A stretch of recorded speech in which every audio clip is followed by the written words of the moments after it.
Have you ever caught yourself sitting in your car, staring at the steering wheel, just waiting for a text or a sign that tells you it's okay to breathe? We spend so much of our lives waiting for an invisible permission slip. We look at our partners, our friends, or even strangers on social media to give us a nod of approval before we allow ourselves to feel successful, happy, or at peace. If you are tired of waiting for the world to tell you that you are enough, you are in the right place. Before we dive into the heart of this, let's set an intention together. Go ahead and leave a comment right now with the affirmation, "I accept all of me." Let that be your first step toward reclamation. We need to talk about why we do this, why we hand the pen over to everyone else and let them write our worth. Think about how heavy that waiting feels. It is a quiet, exhausting kind of weight that sits on your chest from the moment you wake up. You check the atmosphere of the room before you decide if you are allowed to be in a good mood. You look at the expressions on people's faces to determine if you have done something wrong. It is as if you are living your life on pause, holding your breath, waiting for someone in authority to walk by, tap you on the shoulder, and say, "Okay, you've done enough. You can rest now. You are allowed to feel good about who you are." But the truth is, that person is never going to come. Not because people don't care, but because they are all caught up in their own worlds, waiting for their own permission slips, too. We have turned the world into a giant courtroom, and we are constantly standing in the witness box, pleading our case, begging for a verdict of innocent or worthy. It shows up in the smallest, quietest moments of our day. It is that hesitation before you buy a book you actually want to read, wondering if people will think it's silly. It's the way you rewrite a text message 4 times because you are terrified of sounding too eager, too sensitive, or just too much. We trim our edges, we soften our voices, and we tuck away our true feelings just to make sure we don't disrupt anyone else's comfort. We tell ourselves, if I can just make them happy, if I can just keep the peace, then I will finally feel safe. But that safety is an illusion. It is a house built on sand, because the moment someone's mood shifts, or the moment the praise stops, the foundation crumbles, and you are left wondering who you are when the applause dies down. When you live this way, you are constantly giving away your power. You are telling the world that your internal weather depends entirely on their external climate. If they smile, it's sunny inside you. If they look away, a storm hits. It is a devastatingly lonely way to live, because it means you are never truly at home in your own skin. You are always visiting, always trying to be the perfect guest in your own life, making sure you don't make a mess or take up too much space. But you were not born to live as a guest in your own mind. You were not meant to squeeze yourself into a mold just so you can fit into someone else's definition of acceptable. So take a deep breath right now. Let your shoulders drop away from your ears. Feel the weight of your body supported by whatever you are sitting on. You don't have to earn the space you take up. You don't have to perform to deserve the air in your lungs. The permission slip you have been waiting for doesn't exist out there. It cannot be bought with achievements. It cannot be won with perfection. And it cannot be granted by the people around you. It is a piece of paper you have to sign yourself. It is the simple, quiet decision to look at your reflection, with all your flaws, all your fears, and all your unfinished pieces, and say, I am here. I am messy, but I am completely, undeniably enough. Let's begin the journey of taking that power back, piece by piece, starting today. Think about the last time you bought a new outfit or started a new hobby, like painting or cooking. Did you enjoy it for the pure sake of doing it? Or was there a quiet voice in your head wondering how other people would react to it? From the moment we are young, we are conditioned to look outward. We look at report cards, job titles, and the opinions of our peers to measure our value. It is like living in an echo chamber where your own voice is drowned out by the noise of what everyone else expects you to be. You learn to silence your own instincts just to harmonize with the crowd. But the truth is, when you constantly look outside for validation, you become a prisoner to opinions you cannot control. It starts so early, this habit of listening to the room instead of listening to our own hearts.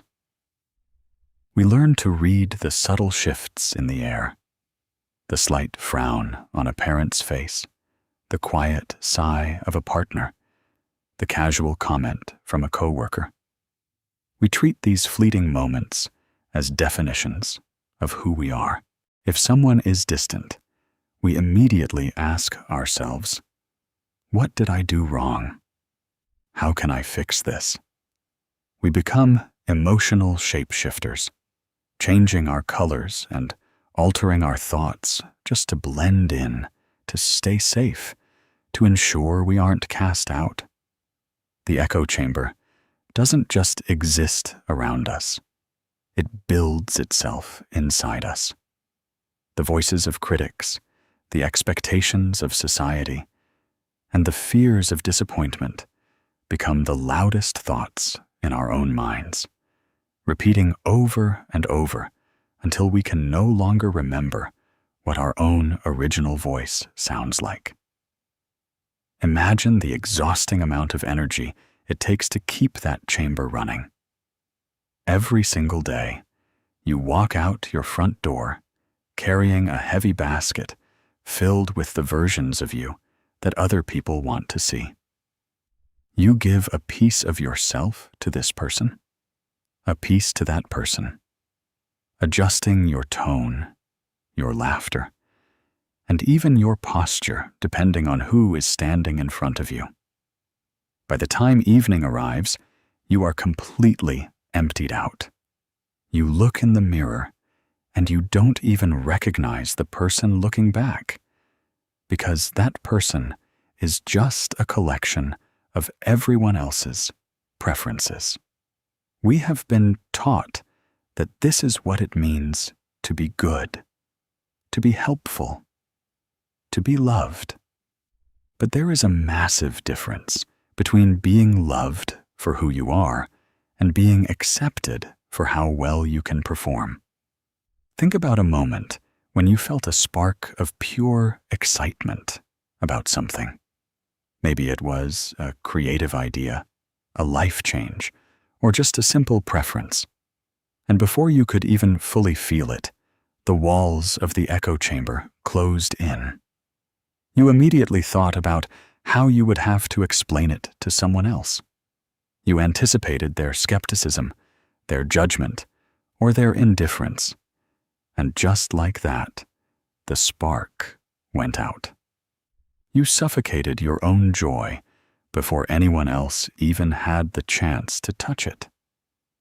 We do this to protect ourselves from the pain of rejection. But the irony is that we are rejecting ourselves first. We are telling our own souls that our joy isn't valid unless it passes a committee vote. Let yourself sit with the grief of that for a moment.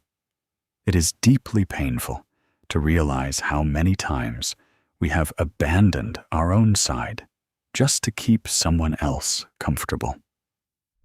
Every time you say yes when your entire being wants to say no, you are whispering to yourself that your needs do not matter. Every time you hide your true feelings because they might be inconvenient for someone else, you are reinforcing the belief that you are only valuable when you are easy to handle. But you were not born to be an easy, silent object in the background of other people's lives. You were born to feel deeply, to choose authentically, and to live vibrantly. Breaking out of the echo chamber doesn't require a loud, dramatic confrontation with the world. It begins with a quiet stillness inside yourself. It starts when you allow a thought, a feeling, or a desire to exist without immediately looking around the room to see if it's allowed. It's about creating a tiny space of sanctuary within your own heart, a place where you can say, "This is how I feel right now, and I don't need anyone to validate it for it to be real." It is the slow, patient process of tuning your ear away from the roaring crowd outside and learning to listen to the soft, steady rhythm of your own truth. You are allowed to step out of the noise. You are allowed to be the only person who understands your path. Let's look at a typical Tuesday afternoon. You are working on a project, or maybe you are deciding how to spend your evening. You have a choice to make, one that aligns with what you genuinely need, like taking a quiet walk or resting, and another that aligns with what looks good to the outside world, like taking on extra work you don't have the capacity for. So often, we choose the latter. We abandon our own boundaries because we think that being exhausted is the price we must pay for acceptance. Carl Jung once wrote, "The privilege of a lifetime is to become who you truly are." But how can we become who we truly are when we are constantly trying to be who they want us to be? We have to look at the cost of that trade-off. Think about that moment of the midday pivot. It's that exact second where your body feels the heavy tug of fatigue, or your mind quietly begs for a break, but your hand reaches out to take on more anyway. It's the split second where someone asks you for a favor that you truly do not have the time or spirit to give. And instead of saying, "I'm sorry, I can't do that today," the words "yeah," "of course, no problem," leave your mouth before you can even stop them. In that very moment, a quiet betrayal happens. It's not a betrayal against the other person. It is a betrayal against yourself. You have looked at your own empty cup, looked at your own tired heart, and decided that someone else's convenience is worth more than your own well-being. We normalize this exhaustion every single day. We wear our busyness like a shield, hoping that if we look tired enough, if we look productive enough, no one will question our worth. We believe that if we just keep running, if we keep solving everyone else's problems and putting out everyone else's fires, we will finally earn our spot at the table. But this is a race with no finish line. The more you give at the expense of yourself, the more the world expects you to give. And the tragedy is that while you are busy saving everyone else, the person who actually needs your help the most, the quiet, weary person inside of you, is left waiting in the dark, wondering when it will finally be their turn to be cared for. Let's trace the impact of this trade-off as the afternoon turns into evening. You arrive at the end of the day completely drained, with nothing left to give to the things or the people you actually love, let alone to yourself.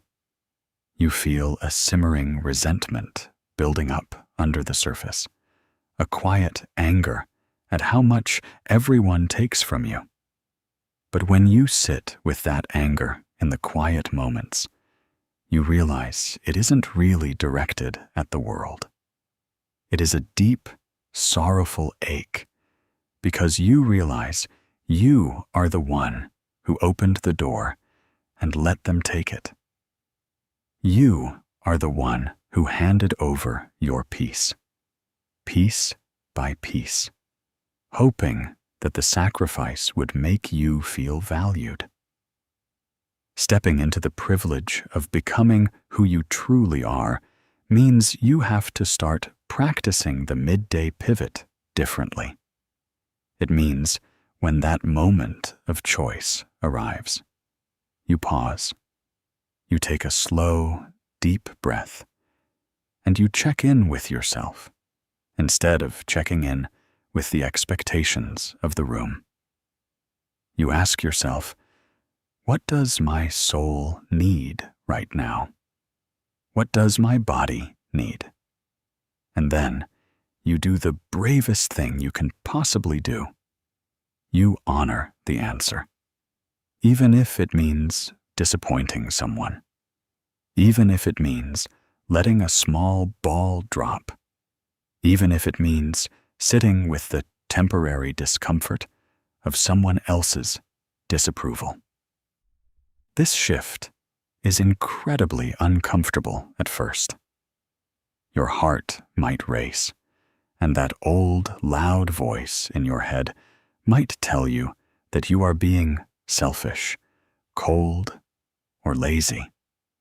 But that discomfort is just the feeling of old, unhealthy patterns breaking down. It is the feeling of a boundary being built where a doorway used to be.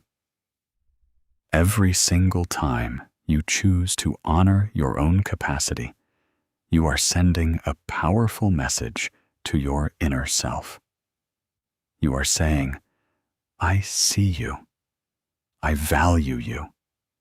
Your peace is worth protecting. You are finally stopping the endless cycle of performance and choosing, in the most grounded way possible, to simply exist. It is easy to hear a quote like that and think, yes, I want to be myself. But actually, doing it feels incredibly heavy. It feels heavy because we are terrified that if we stop performing, the people around us will walk away. We worry that our true self isn't impressive enough, smart enough, or put together enough.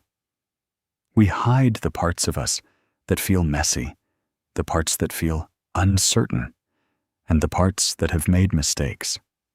We put on a mask every single morning, hoping it shields us from rejection. But that mask doesn't just keep other people out. It keeps us locked in. It prevents us from ever experiencing genuine connection because we are presenting a version of ourselves that isn't even real. Think about the sheer panic that sets in when the mask starts to slip. It's that moment in a conversation where you feel a wave of sadness or anxiety, but instead of letting it show, you quickly force a smile and crack a joke to lighten the mood. It's the way we carefully curate what we share, making sure we only show our neat finishes and never our rough drafts. We look into the mirror of our fears, and we see a distorted image. We see a version of ourselves that we believe is fundamentally broken, a version that is too fragile, too loud, or too quiet to be loved. We carry this deep, unspoken conviction that if people truly knew the depth of our doubts, the weight of our grief, or the mistakes we've made in the dark, they would turn around and leave us behind. So we become guards at the gates of our own hearts. We spend an immense amount of emotional energy checking every thought and every feeling at the door, making sure nothing unpolished escapes.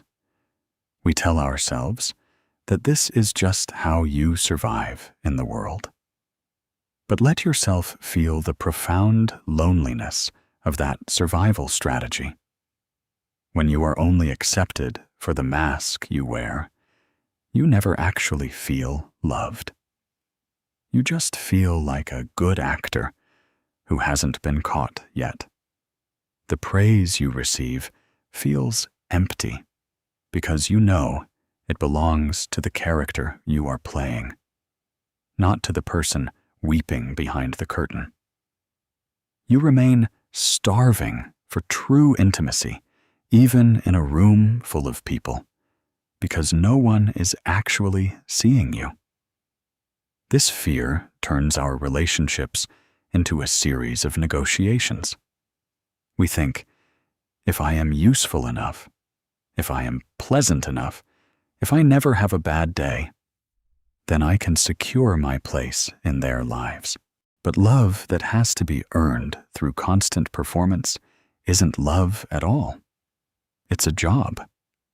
And it's a job that you can never retire from, because the moment you take a day off, you fear you will lose everything. The mirror of our fears tells us that our raw, unfiltered humanity is a liability. It tells us that we must be flawless to be safe. But perfection is a cold, sterile place where nothing genuine can grow. It is our vulnerabilities, our cracks, and our shared struggles that actually allow us to connect with one another on a soul level. Breaking this mirror requires an immense amount of gentle courage. It means standing before your own reflection, looking past the flaws and the fears, and deciding to stop apologizing for your existence. It means allowing someone to see you when you don't have all the answers. It means sitting with a friend and saying, "I am really struggling right now," without immediately following it up with, "But I'll be fine." When you drop the mask, yes, it feels terrifyingly exposed. The air feels colder against your skin. But it is also the very first time you can breathe completely. Every time you choose to show up exactly as you are, you smash a piece of that false mirror. You give yourself the chance to be known, to be held, and to be validated for your essence rather than your effort. You begin to realize that the people who truly belong in your life will not walk away when things get messy. In fact, they will pull their chairs a little closer. You start to see that you do not need to be a masterpiece to be worthy of love. You just need to be real. This brings us to a deeper layer of our experience, We all have qualities we aren't proud of. Times we were impatient, moments we felt envious, or days when we just felt completely lost. Instead of acknowledging these pieces, we try to bury them deep down, where nobody can see them. Jung observed that everything that irritates us about others can lead us to an understanding of ourselves. When we react strongly to someone else's boundaries or choices, it is often a reflection of the things we don't allow ourselves to do. We judge in others what we reject in ourselves. The path to feeling enough isn't about becoming perfect. It is about looking at those hidden shadow parts of our experience and refusing to banish them anymore. Think about the energy it takes to keep those parts of yourself buried in the dark. It is like trying to hold a heavy object underwater. The moment you loosen your grip, even for a second, it fights to rush back to the surface. We spend so much time pretending we never feel resentful, pretending we never feel small, or pretending we are completely above the regular, messy feelings of being human. We create this idealized version of who we should be, and then we punish ourselves every single time we fall short of it. When we see someone else living loudly, setting firm boundaries, or speaking their mind without apology, a flash of frustration hits us. We might label them as selfish or difficult, but if we sit quietly with that irritation, a painful truth emerges. We aren't actually mad at them. We are grieving the fact that we don't allow ourselves to take up that same amount of space. We have been taught that our darker, heavier emotions are dangerous. We treat sadness like a failure, anger like a flaw, and jealousy like a shameful secret. So, we build internal walls, shutting these emotions away in a dark room, hoping that if we ignore them long enough, they will eventually disappear. But things don't disappear just because we refuse to look at them. Instead, they warp. That buried anger turns into a quiet, passive bitterness that leaks into our daily interactions. That hidden sadness turns into a heavy, unexplainable exhaustion that follows us from room to room. By refusing to look at our shadows, we inadvertently give them complete control over our lives. Imagine how much lighter you would feel if you stopped fighting yourself. What if, the next time you felt a wave of envy or a flash of bitterness, you didn't immediately rush to judge yourself for it?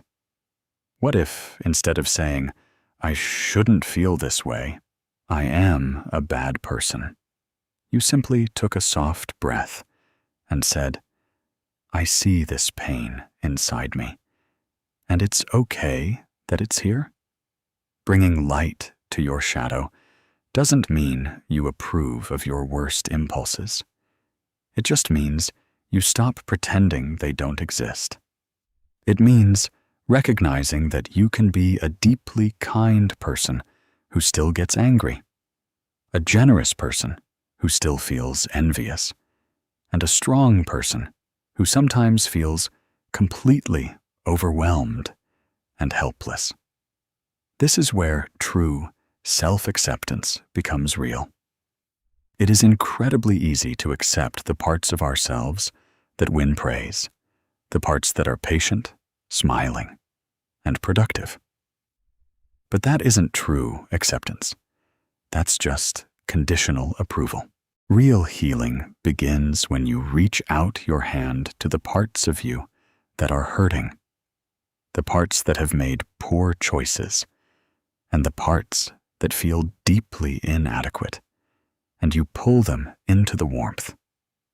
You stop dividing yourself into the good parts and the bad parts, and you start recognizing that every single piece of your emotional landscape is trying to tell you something important about what you need.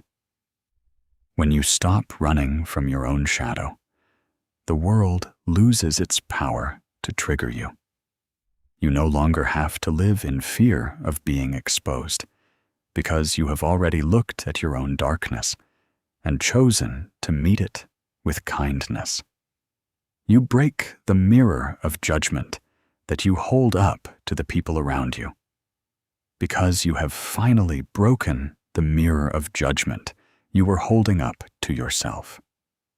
You begin to understand that being enough doesn't mean being free of flaws. It means being whole enough to look at your entire self, the light and the dark, and saying, all of this belongs to my story, and I accept all of it. So, how do we shift the scale?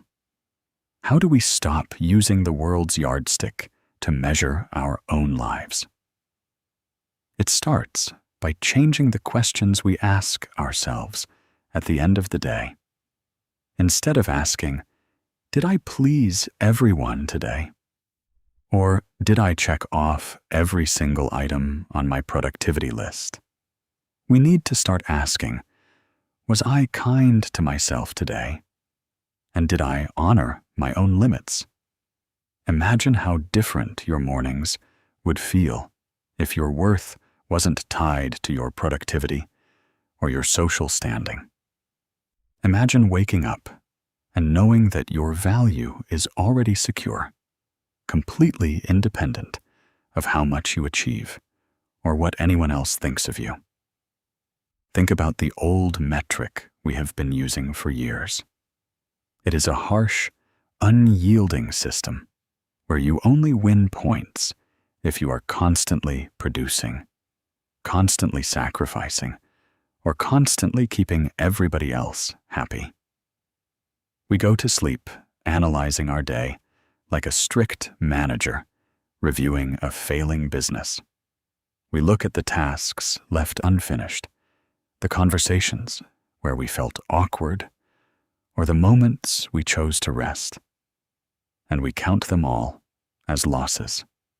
We tie our right to feel good to things that are entirely outside of our control. If a meeting goes poorly, or if someone shifts their tone with us, our internal value plummeting to zero. It is a heartbreaking way to live, because it means your peace is always up for auction, sold to the highest bidder of external approval. Let yourself feel how exhausting it is to live by that old metric. It means you are only as good as your last achievement. The moment you finish a difficult task or help someone through a crisis, the relief lasts for a few seconds before the anxiety creeps back in, whispering, okay, but what are you going to do next? How will you prove yourself tomorrow? It keeps us on a hamster wheel of endless effort, running as fast as we can just to stay in the same place. We have defined success as the total absence of mistakes, the total elimination of rest, and the perfect curation of how we appear to the world. But that isn't success. It is a slow, quiet depletion of our spirit. Redefining the metric means throwing away that broken yardstick entirely. It means creating a new, gentle system of measurement that is rooted in your humanity rather than your performance. What if your new metric for a good day was simply how connected you felt to your own heart? What if a successful day was one where you felt tired, recognized it, and actually allowed yourself to sit down without feeling guilty? When we change the questions we ask ourselves, we change the entire atmosphere of our internal world.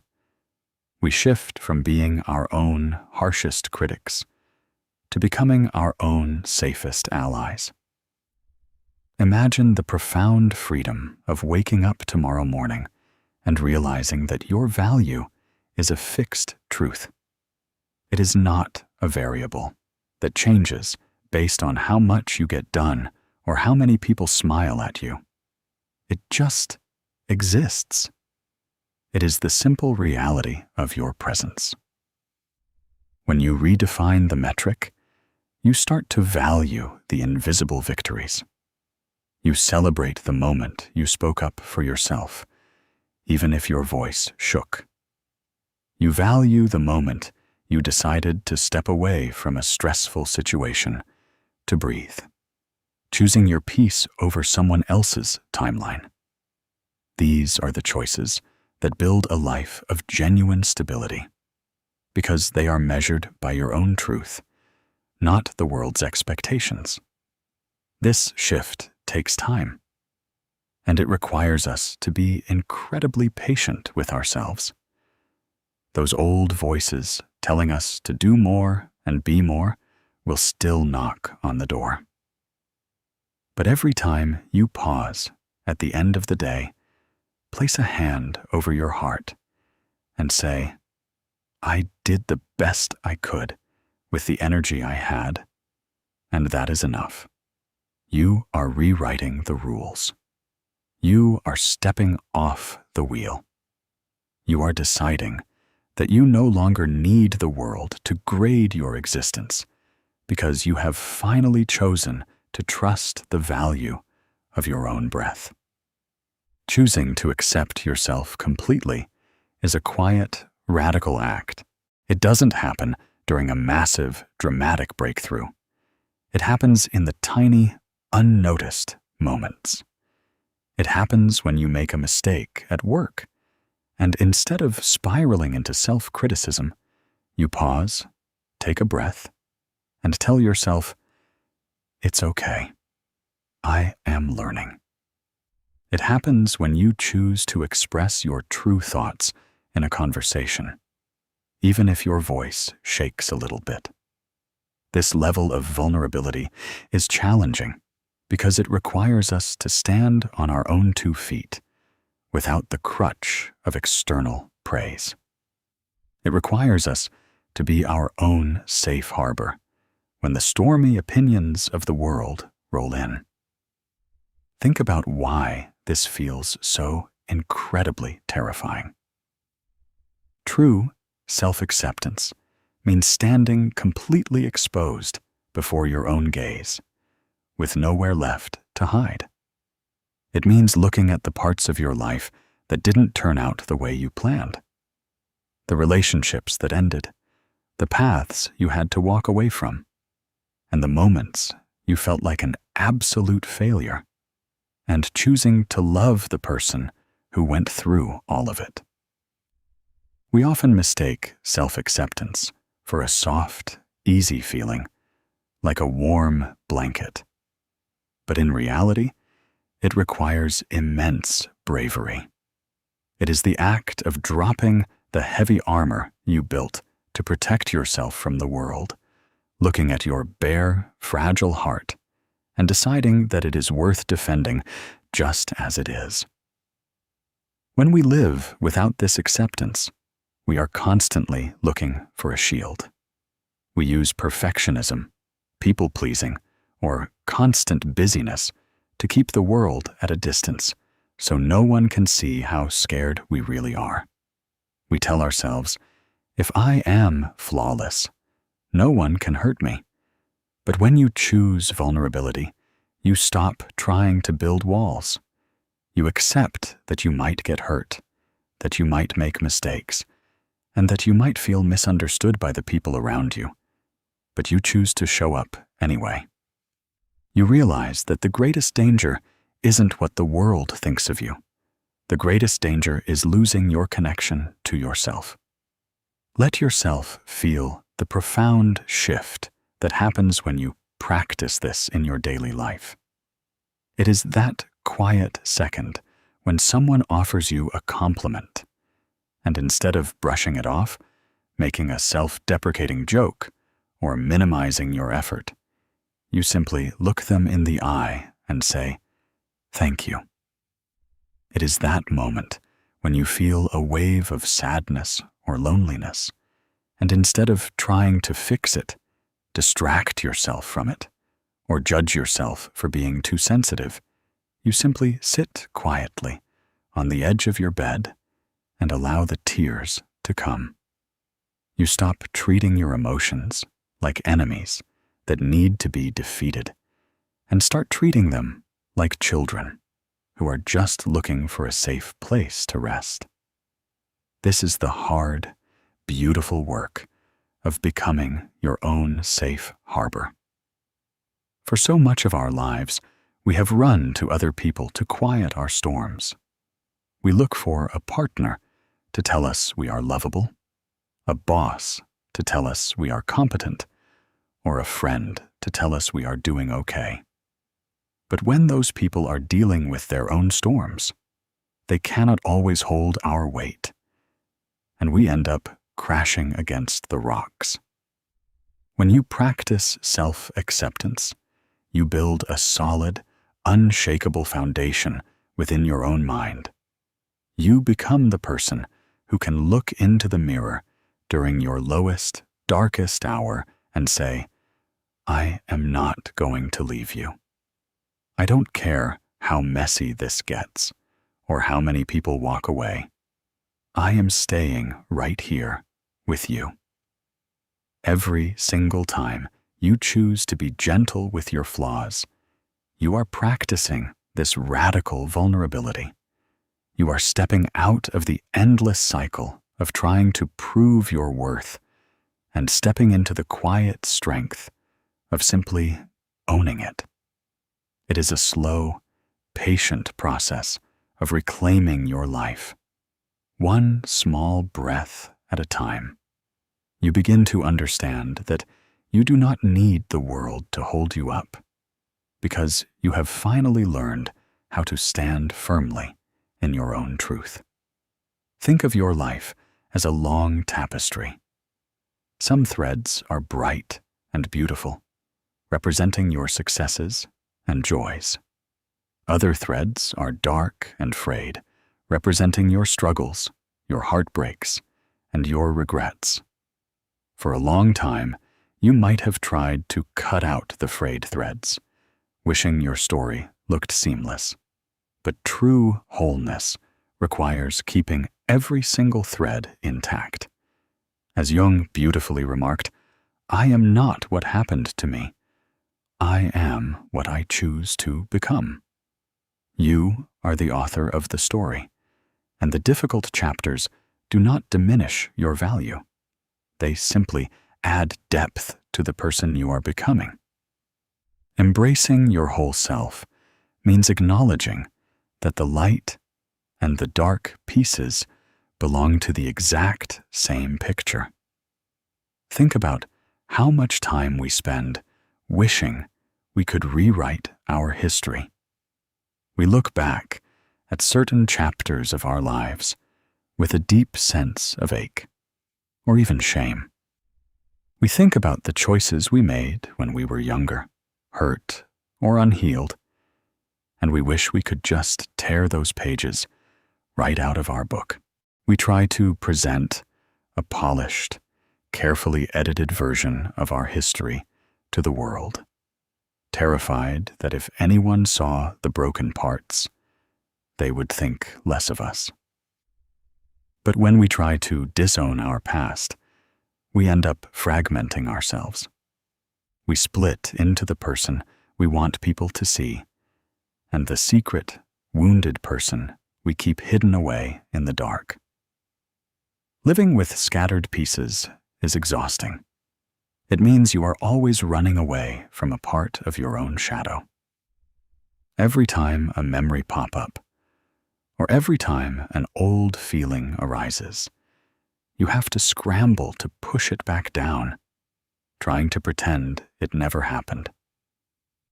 But the truth is, those difficult chapters, the moments you fell down, the times you stayed in toxic situations for too long, the choices you made out of survival, are not stains on your character. They are the places where you learned how to survive. They are the moments that broke you open. Yes, but they are also the moments that taught you how to put yourself back together. Let yourself feel the profound relief that comes when you stop fighting your own history. Imagine sitting down with all the past versions of yourself, the version who made a terrible mistake, the version who felt completely unlovable, and the version who didn't know how to set boundaries. And instead of looking at them with judgment, you look at them with absolute tenderness. You look at them and you say, "Thank you for getting me through that. You did the best you could with what you knew." When you integrate these scattered pieces, you stop viewing your struggles as proof that you are broken. You start viewing them as proof of your incredible resilience. This integration is where true emotional stability is born. It is the realization that your worth today isn't canceled out by the places you stumbled yesterday. You do not need a perfect, unblemished track record to be a deeply valuable human being. The beautiful, glowing parts of you, your kindness, your creativity, your capacity to love, coexist with your scars, your fears, and your unpolished edges. They all belong to you. When you gather up all these fragments and pull them into the center of your heart, the world loses its power to use your past against you, because you have already claimed it as your own. Choosing what you become means taking the pen back into your own hands. It means looking at the frayed, messy threads of your tapestry and deciding that they do not ruin the pattern. They give it its texture, its beauty, and its strength. You are not a broken object that needs to be fixed. You are a whole, unfolding story that is allowed to have complex chapters. By honoring every single piece of your journey, you finally grant yourself the freedom to step forward into the future, fully present, fully integrated, and completely at peace with who you are. This journey of self-discovery is not a destination you reach and never leave. It is a daily, sometimes hourly, practice. It means noticing when you are slipping back into old patterns of people-pleasing. When you feel that familiar urge to change your opinion just to fit in.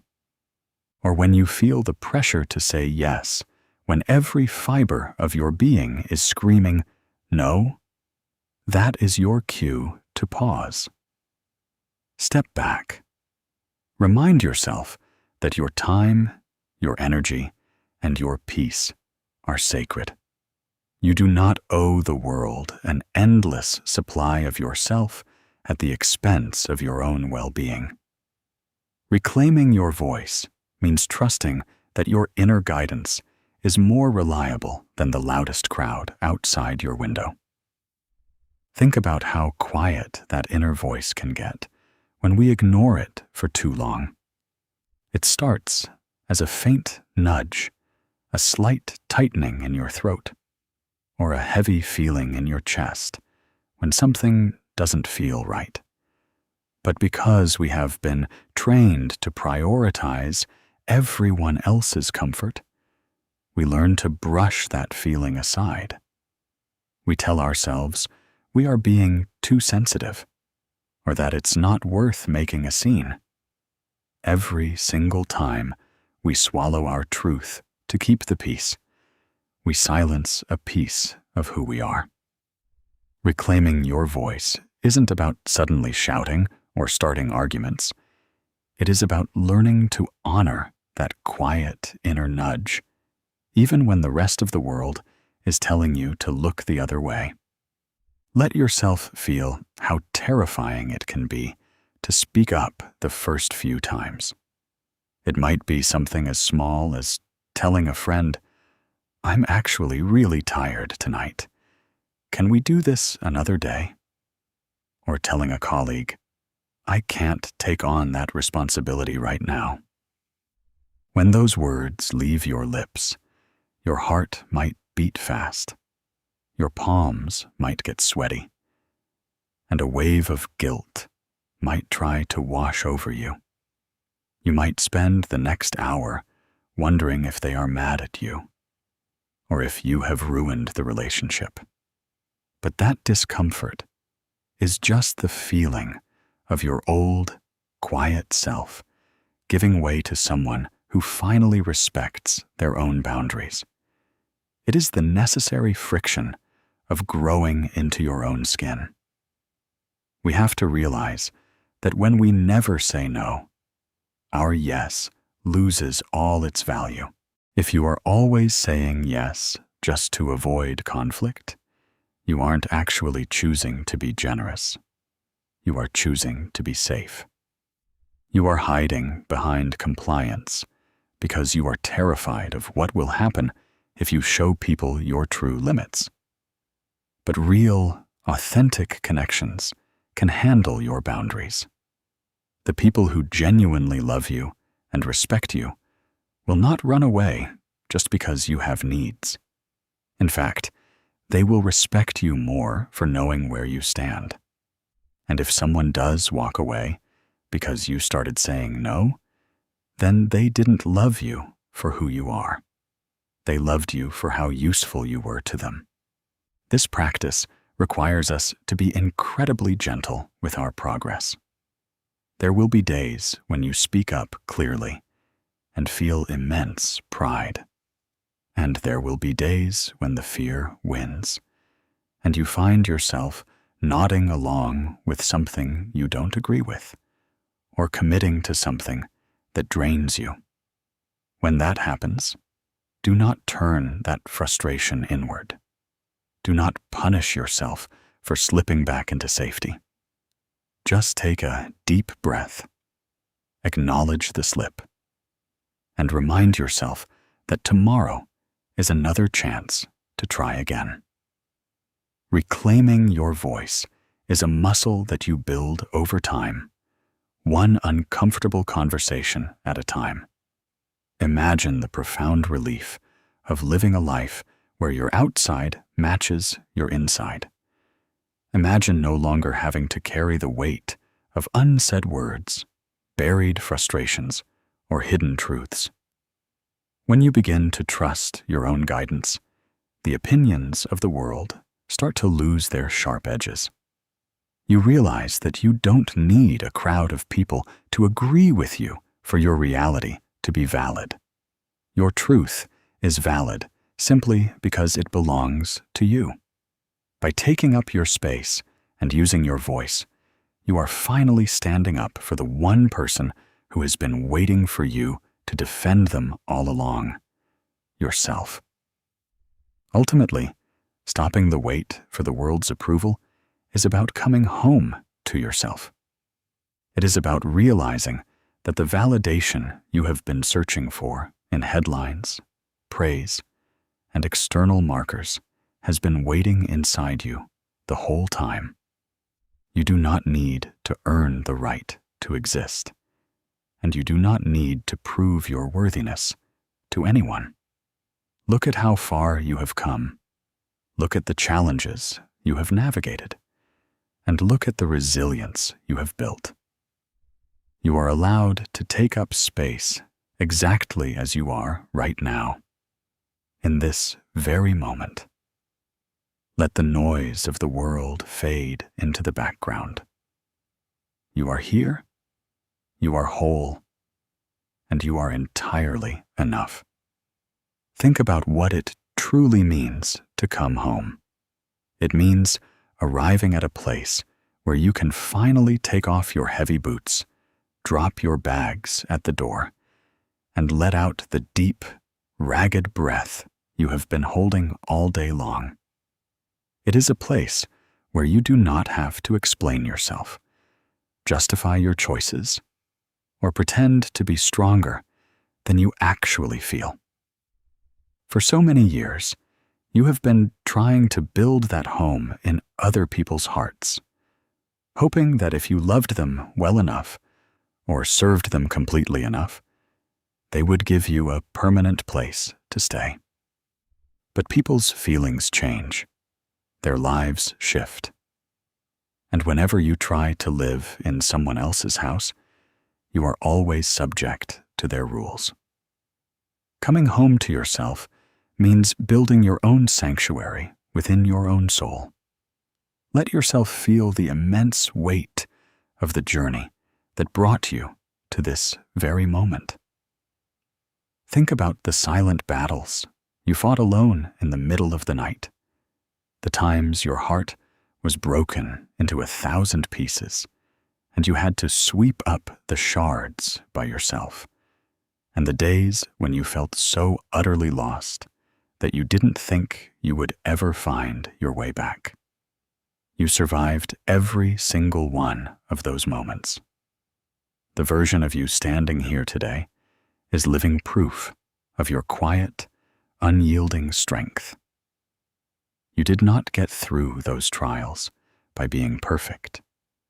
You got through them because something deep inside you refused to give up, even when you felt completely empty. Imagine sitting down in the quietest room of your heart, lighting a candle, and just being still. You don't need to plan your next move. You don't need to figure out how to repair the things that are broken around you. You just need to exist. Let the frantic demands of the world, the voices telling you to be smarter, faster, more attractive, or more productive, fade until they are nothing but faint whispers outside a closed window. They cannot reach you here. In this space, your worth is not a question to be answered or a prize to be won. It is the simple, foundational truth of your breath. You are alive. You are feeling. And that is more than enough. So, let this be the moment you finally stop running. Stop searching the horizons for a rescue party that isn't coming, and realize that you are the one you have been waiting for all along.